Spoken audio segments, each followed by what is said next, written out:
Welcome back to Maelstrom. We have a topic that is dear to everyone's heart right now, whether you're a Gen Z or a boomer like me. That is, where the hell are the jobs? Recent statistics show that current graduates are facing the most challenging market they've seen since pre pandemic, particularly students like Griffin who have advanced degrees. He has a Master's of Science degree in computer science compared to when I entered the job market, where career paths were much more linear. You went to work for a company, you usually stayed with that company for a long time. Now we have a whole variety of things influencing from post pandemic overhiring to AI. So, Griffin, talk to us about where you see the job market and what your fellow graduates have experienced. Right. So I could talk about my own experience, but also general trends for people my age and the world at large right now. We want to open up the discussion between my father and I, but also between others too, whether in the comments below. To start, my experience with the job market, I did this 4+1 combined computer science dual bachelor master program. In 2020, during the pandemic, software engineering and the conventional path was very different than it is right now, as people in that field very much know. That is because of a number of reasons. We can start with interest rates and AI and all of these factors coming together. There's a lot of volatility right now, but also we can look at it as opportunity for people in my position or just people in general right now. There is certainly less of whether we want it or not, this accessibility and notion of stick with the same company for decades and be able to work your way up the corporate ladder. That exists, but not to the same extent it once did decades ago. And there's so many different offshoots with that. So maybe to start, Dad, you could talk more about what you saw growing up. How have these norms changed over time throughout the 70s, 80s, 90s, 2000s? How have career paths changed into now, you think? It's changed a lot. In the 50s and 60s, or in my case, in the 1970s, started a career path tended to be pretty linear. If you went to work for IBM, General Electric, Toyota, or one of the big companies, there was a good chance you would work your way up the ladder, make incrementally more money, and have defined pension programs and a lot of incentives to stay with one company. The changes began to occur in the late 1990s. Part of it was the economic ups and downs, which always affects companies because the first thing they look at is headcount and how to reduce costs. Another factor was outsourcing of manufacturing. In my experience, we started out manufacturing everything in the US and moved to Mexico and then some to Asia. We had fewer employees, but the employees we did have had probably a better career path because we were designers and our value adds were very much different. Major corporations went through in the 1990s to the early 2000s lots of mergers and acquisitions. And every time one of those mergers happens, there's usually a reduction in headcount. As we look where we are right now, there's some factors that are unique to 2025. Obviously, the pandemic, and the pandemic caused a lot of overhiring and then significant reductions. Secondly, the impact of further merger and acquisitions, shifting political views. I know in the case of recent headcount reductions in the US, it's had tremendous impact. We're not far from Los Alamos Labs, and they're very dependent on grants. Most of their employees are contract workers. Now we see a lot of what we would call a gig worker, which are short term contracts. So, Griffin, of those factors, uh, corporate restructuring, the shifting political winds of how government programs get funded and the impact of what happens when they don't get funded, and then AI. Which of those factors do you see as the most influential for your group of recent graduates? I'm totally biased, but I'd say AI.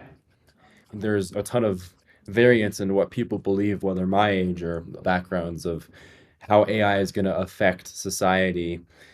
We've had similar situations in the past where we had some technology come in and cause massive disruption for all jobs, essentially, especially white collar jobs. I feel AI is different because of what it is. It's not just a calculator, it's something that could literally solve certain tasks that would take in the past hours and seconds.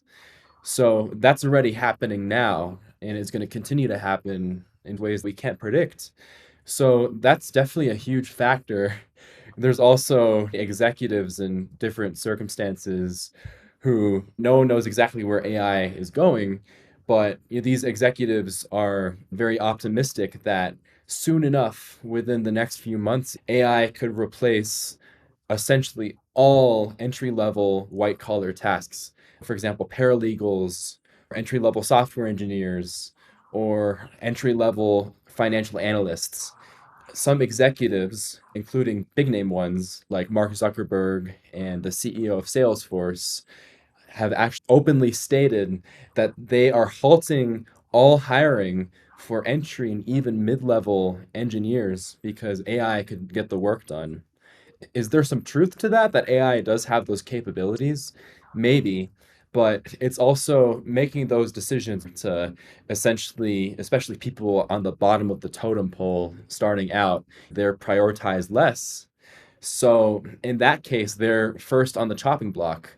And that does serve the best interests of the executives of these companies, regardless of the capabilities of AI. I'm working in the AI consulting space right now, and I feel like AI could be an effective assistant, but it still takes a lot of critical thinking to solve big problems in the real world. Maybe it could speed things up, but there does need to be someone conscientious and working hard behind the wheel as well. What are your thoughts on that and how AI is affecting things, especially for entry level people?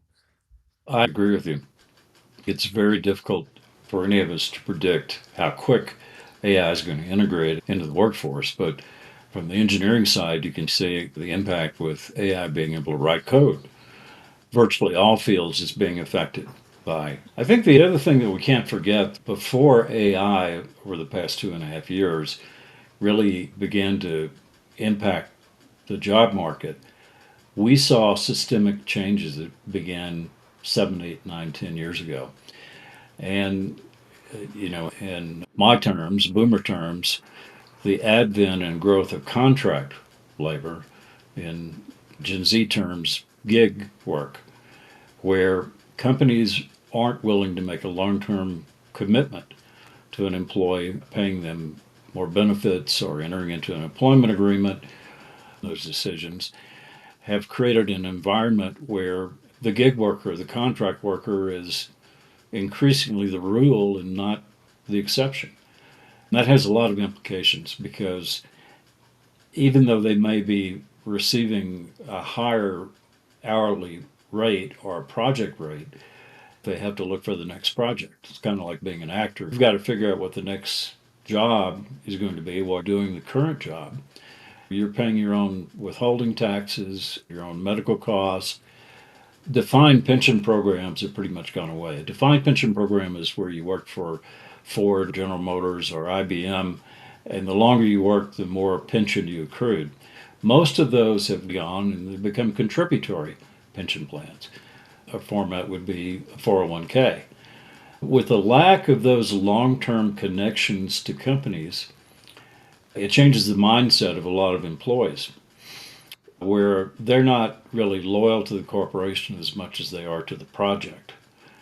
We're going to move into a world where the value adds that someone can bring, whether they have an advanced degree or not, are going to be increasingly important. Tech companies are paying huge sign on bonuses to get people with the select skills that they need, but those are very small exceptions to the way the overall economy is working right now. In looking at what those value adds are, Griff, what would you tell a recent graduate and not just in engineering, but in other fields as well. How do they develop a career path? That's a tough one. I'm someone who reads a lot of advice for people in their 20s, 30s. I'm a big fan of this clinical psychologist who focuses on helping people in their 20s starting out in their careers and life. She specifically works with people in their 20s. In her two books that I highly recommend, The Defining Decade and The 20 Something Treatment, she gives the same advice about what she calls identity capital. Imagine being stranded in an ocean and you don't really know where to go, but you got to go somewhere. Start paddling. Starting your career, it's easy to feel lost. So it's best to start investing in something and thinking long term about what that could get you. Let's say you want to be an animator for Disney. It's impossible to go from no experience to being an expert animator. It's got to be small steps like in the gym. Start at some position where you are surrounded by people who have experience, who could potentially mentor you. Maybe you're in some position adjacent to animation.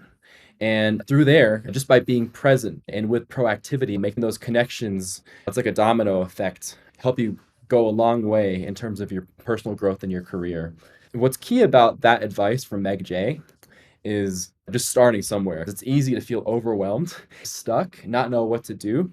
Sometimes it's natural to respond to those feelings by shutting down. Think about building that identity capital and try to get out of that freeze response, which is easier said than done. Just show up, talk to people, talk to strangers, and stay open to things, is what she would say. I agree completely. We talk a lot about the negative aspects of AI. I had breakfast this morning with a good friend of ours, Sherwin, who just turned 90 years old. He had a lot of good questions about AI. He said, I just had a light bulb moment. The way he described AI back to us, which is very good, he said, you know, I look at AI like this. If I was sitting on a runway and I want to fly, and I'm trying to figure out how to my wings or strap on a jet propulsion engine, I probably would never get there. But what AI does, it provides you an airplane that's sitting right beside you.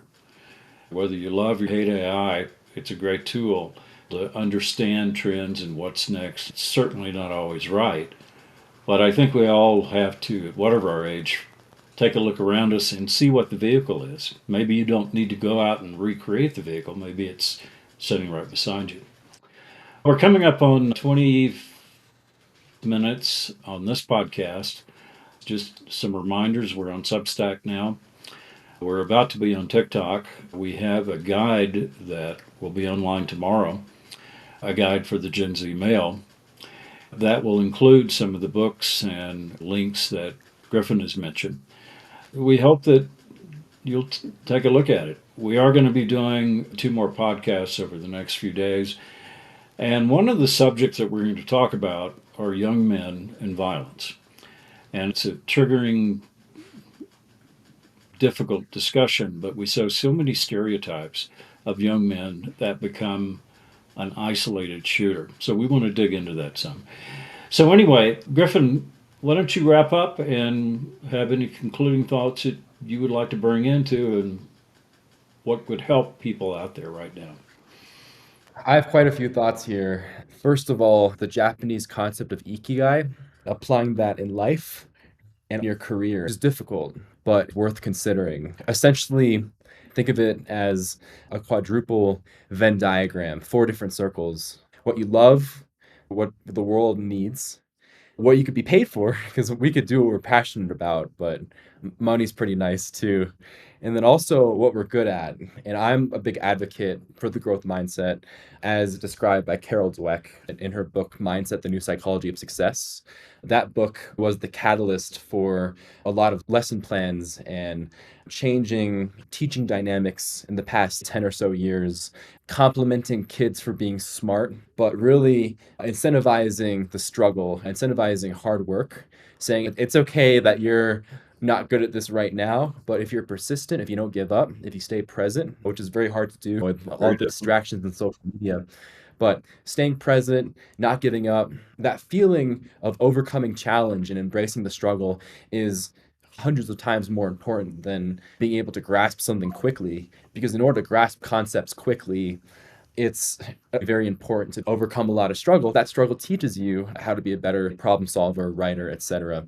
So once again, combination of what we love, what the world needs, something that could pay us, and something we're able to persist to become competent at. All of those four circles combined and intersected would be Ikigai, which is something that I hope to get out of my career, out of my life in general. I'd recommend you guys think about as well. I think about that concept a lot. There's also David Graeber's concept of bullshit jobs. He came out with this book in 2018, and it's very interesting, not only questioning those four circles being intersected, but also what is my job doing day by day? Maybe it provides stability, but what benefits in the world essentially come from my job? David Graeber criticizes a lot of modern 9 to 5 jobs, maybe not necessarily nefarious reasons, but oftentimes bureaucratic reasons. He has all these little nicknames for his BS jobs that he describes in his book, such as flunkies. These jobs only exist to make people above them feel better about themselves, in his opinion. He also talks about goons, people who only exist to harm or deceive other people to protect an employer or someone above them. Then there's duct tapers who fix problems that should have been fixed beforehand on a structural level, but instead they're there to repeatedly fix issues that should be temporary. There's box tickers, which these people exist to essentially only be there to tick off a box. Some council or some people in power said they should exist, but don't really serve a purpose, in the author's opinion.